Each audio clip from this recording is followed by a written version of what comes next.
Europe 1 matin.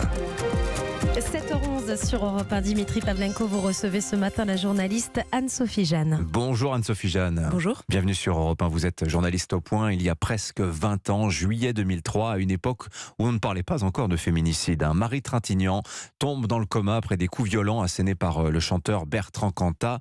Rapatriée en France, elle décède quelques jours plus tard à l'hôpital. Cette affaire, elle a marqué les Français.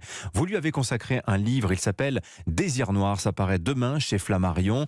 Qu'y a-t-il encore, Anne-Sophie Jeanne, dans ce drame de la mort de Marie Trintignant, qui est judiciairement clos depuis donc une décennie? Bertrand Cantat est sorti de prison en 2011. Qu'y a-t-il encore à raconter? Pourquoi ce livre? Bon, d'abord, l'affaire Cantat, c'est l'affaire du plus grand féminicide français, le plus emblématique depuis 20 ans.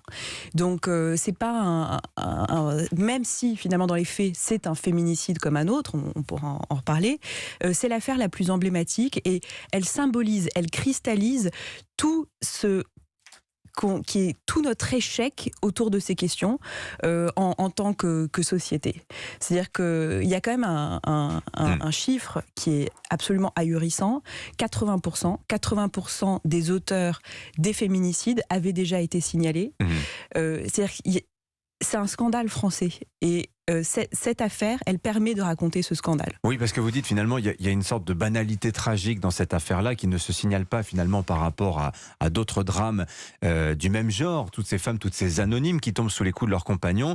Et vous refaites le film des événements jusqu'à ce soir de colère fatale à Vilnius. Et vous dites, la mort de Marie Trintignant finalement, c'est l'aboutissement d'une dérive de Bertrand Cantat qu'il était impossible de ne pas voir. Qui n'a pas vu? Anne-Sophie Jeanne. D'abord, il a bénéficié de complicité. Vraiment, j'ai pas peur du mot, c'est des complicités. C'est une accusation grave. Hein. Oui, mais de la part de son entourage, de son milieu aussi, de sa famille politique, ou en tout cas de gens qui partageaient ses idées, comme s'ils partageaient des idées, ça permettait d'excuser de tuer une femme à coups de poing et d'être quand même probablement responsable de la mort d'une deuxième victime en plus, parce que on connaît l'affaire Marie Trintignant, on a parlé évidemment, mais on ne parle pas de celle de Christina Radi, qui pour le coup, elle, n'a pas été jugée. Christina Radi, qui était la compagne de Bertrand Cantat. La femme, exactement. Oui. La femme qui était restée à ses côtés jusqu'au bout, qui l'a défendue. Et qui s'est suicidée. Hein. Et qui s'est suicidée, et qui a été aussi, alors elle, à la fois victime et complice, mais qui a menti pour lui. Donc cette affaire, finalement, elle n'a jamais été réellement résolu.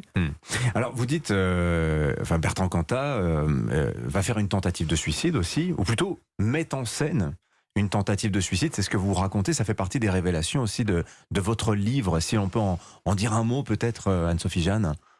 Oui, c'est-à-dire que c'est comme beaucoup d'ailleurs de cas de féminicide classiques, c'est-à-dire que c'est là où ce qui est intéressant, c'est que cette histoire, elle a été racontée donc comme un mythe un peu de superstars hyper belles, des icônes qui se battent pour leurs idées, qui sont hyper entières, pures, etc. Donc Marie Trintignant et Bertrand Cantat. Une passion amoureuse extrême. Exactement, la passion. Alors on parle évidemment tout de suite de crime passionnel, ce qui n'a en plus aucune réalité juridique. Hein. On a voulu voir une part de romantisme finalement dans ce crime. Absolument, c'est-à-dire que ça a été romantisé. Et dans la manière dont, quand on relit la presse de l'époque, on est sidéré, on est absolument choqué, parce que d'abord, ils sont représentés comme étant co-responsables finalement, c'est-à-dire que ils avaient bu, ils se sont battus, et puis Marie Trintignant, quel terrible accident, elle est morte.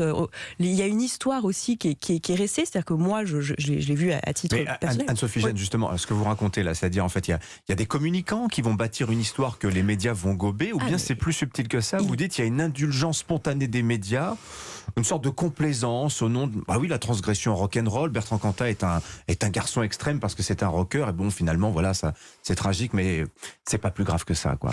Il y a deux fronts, si je peux dire, c'est-à-dire que d'un côté Bertrand Cantat lui-même et son entourage ont une communication qui est digne des plus grosses boîtes du CAC 40, hein. C'est-à-dire que ils se mobilisent, ils discréditent déjà la victime, c'est-à-dire que ils commencent à faire circuler une histoire de toute manière, donc elle buvait, elle fumait des joints, je cite quand même son frère, elle était bonne pour baiser, donc comme si ça expliquait le meurtre à coups de poing d'une femme. Le frère de Bertrand Cantat. Le frère de Bertrand Cantat, exactement.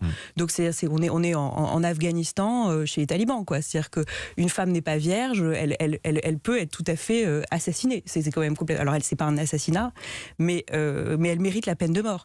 Donc il y a déjà ce front qui ne parle qu'à des médias qui sont complaisants, qui s'organise, qui fait front et qui ment collectivement. C'est pour ça que j'avais parlé du terme omerta, parce que c'est une décision collective de mentir pour couvrir des violences passées.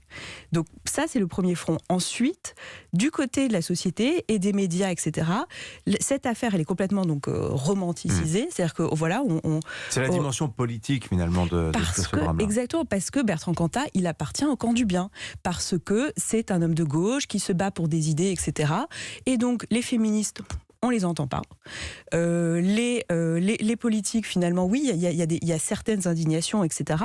Mais quand même, il est protégé. Il est protégé à ce moment-là. Il est protégé quand il sort de prison. Et il est protégé encore aujourd'hui. C'est ça qui est complètement fou. Parce que la question que vous posez, c'est est-ce qu'on imaginerait un tel dénouement, une telle mansuétude pour Bertrand Cantat aujourd'hui, après évidemment, enfin voilà, on voit que le thème des féminicides s'est imposé comme un thème de société majeur.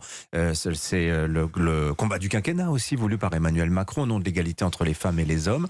Comment ça se passerait aujourd'hui? C'est difficile à évaluer, Anne-Sophie Jeanne, mais on imagine. C'est assez facile à évaluer, parce que finalement, d'un point de vue juridique, d'abord, entre-temps, il y a une loi qui est passée, la loi pour le suicide forcé, en fait, donc, dans le cas de la mort de Christina Radic, donc qui est la deuxième affaire Cantat, en réalité, derrière l'affaire Marie Trintignant, là, il aurait peut-être été condamné, et donc il aurait peut-être été renvoyé en prison, parce qu'il était en plus en conditionnel à l'époque de la mort de sa femme, qui est morte dans des conditions très troubles, et qui maintenant s'est avérée a été battu.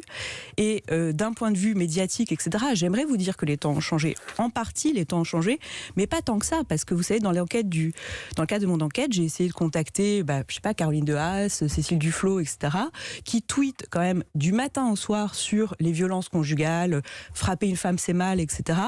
Mais là, elles n'ont pas pris le temps de répondre, enfin elles n'ont pas trouvé le temps, comme si c'était pas finalement un combat aussi essentiel. Cécile Duflot était l'épouse de Xavier Cantat, le frère de Bertrand Cantat. Absolument, mais c'est pas une raison pour ne pas dénoncer un féminicide, surtout quand ça fait partie des grands combats de sa vie, soi-disant.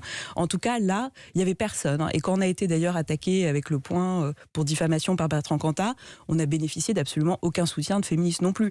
Donc finalement, les temps ont-ils changé? Pas vraiment.